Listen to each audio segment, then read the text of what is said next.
আসসালামু আলাইকুম। কেমন আছেন আপনারা সবাই? আশা করছি সবাই অনেক বেশি ভালো আছেন। সবাইকে আবারও একবার আমন্ত্রণ করছি সাদামাটা রান্নাঘর অ্যান্ড ব্লগসের আরেকটি নতুন ভিডিও দেখার জন্য।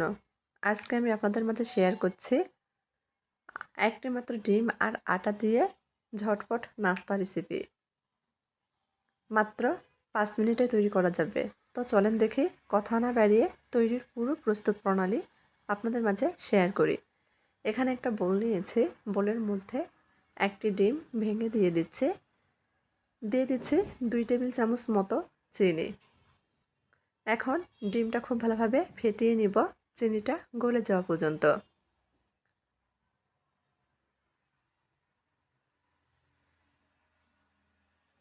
বরাবরের মতো ভিডিওতে অনেক নয়েজ আসছে, সবাই একটু মানিয়ে নেবেন, ক্ষমা সৌন্দর্য দৃষ্টিতে দেখবেন। ফেটিয়ে নেওয়া হয়ে গেলে এখানে হাফ কাপ মতো টক দই দিয়ে দিব। টক দইয়ের পানিটা ঝরিয়ে নিয়ে পানি সহই ব্যবহার করেছি। আবারও নেড়েচেড়ে মিশিয়ে নিব। এখন এর মধ্যে সামান্য পরিমাণ লবণ দিয়ে দিচ্ছি। চাইলে লবণটা স্কিপ করা যাবে, তবে যে কোনো মিষ্টি খাবারে লবণ দিলে স্বাদটা ভালো আসে। মিশিয়ে নিয়েছি। মিশিয়ে নেওয়া হয়ে গেলে এখানে 1 চামচ মতো ঘি দিয়ে দিচ্ছি। নেড়েচেড়ে মিশিয়ে নেব।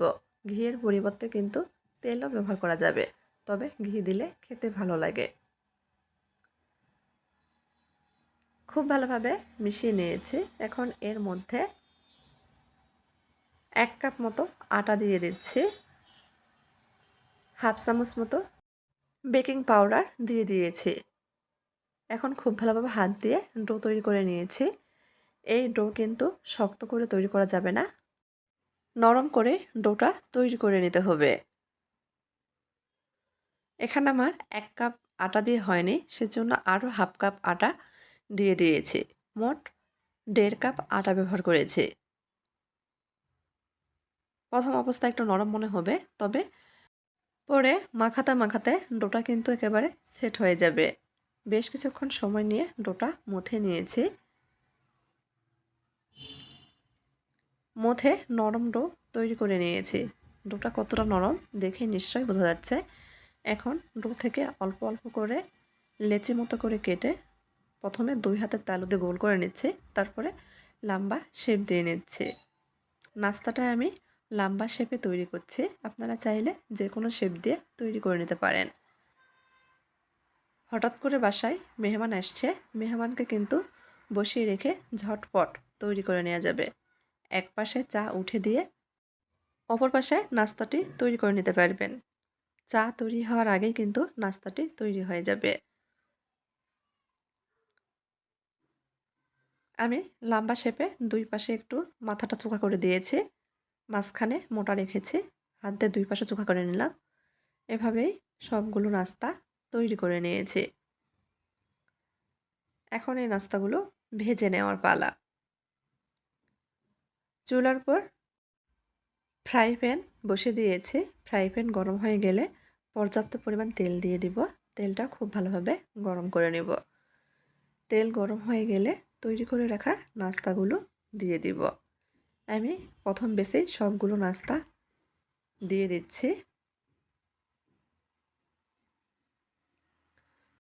সবগুলো নাস্তা দেওয়া হলে চুলার আঁচ মিডিয়াম আঁচে কমিয়ে রেখে উল্টিয়ে পাল্টিয়ে ভেজে নেব।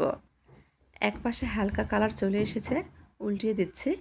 এভাবে 2 থেকে 3 বার উল্টিয়ে পাল্টিয়ে নাস্তাগুলো ভেজে নেব। এই নাস্তাগুলো খেতে এতটাই মজার হয়, ছোটদের পাশাপাশি কিন্তু বড়রাও পছন্দ করে। কথা দিচ্ছি, ঘরে একবার তৈরি করে দেখতে পারেন, সবাই কিন্তু অনেক পছন্দ করবে। অনবরত নেড়ে চেড়ে চারদিকে সমান কালার করে ভেজে নিচ্ছি। এতে করে কিন্তু নাস্তার উপরটা অনেকটা মুচমুচে হয়, ভিতরে একদম নরম তুলতুলে। ভেজে নেওয়া হয়ে গেছে, তেল ঝরিয়ে উঠিয়ে নিচ্ছি। নাস্তাগুলো কিন্তু তেলে দেওয়ার পর বেশ অনেকটাই ফুলে গেছিল, ফুলে একটু ফেটেও গেছে। তো সবগুলো নাস্তা তেল ঝরিয়ে উঠিয়ে নিয়েছি। এইদিকে আমি একটু নারিকেলের গুঁড়া নিয়েছি, শুকনা নারিকেলের গুঁড়া। নাস্তাটি নারকেল গুঁড়ার মধ্যে দিয়ে কোট করে নিব, মানে এপাশ ওপাশ খুব ভালোভাবে নারকেল লাগিয়ে নিচ্ছে, এতে করে কিন্তু খেতে ভালো লাগবে। সবগুলো পিঠা বা নাস্তাতে আমি এভাবে নারকেল লাগিয়ে নিব।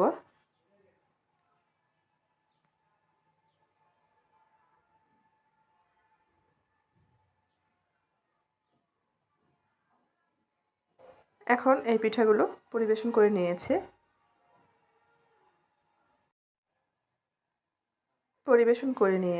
কাছ থেকে আমার এই আজকে আটা ডিম দিয়ে নাস্তা রেসিপিটি আপনাদের কাছে কেমন লেগেছে চাইলে কমেন্ট করে জানাতে পারেন।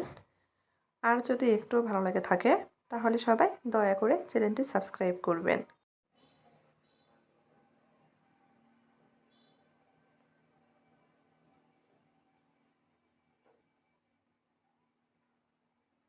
দেখেন উপরটা কতটা মুচমুচে হয়েছে। তো আজকের মতো এই পর্যন্তই। সবাই ভালো থাকবেন, সুস্থ থাকবেন। আল্লাহ হাফেজ।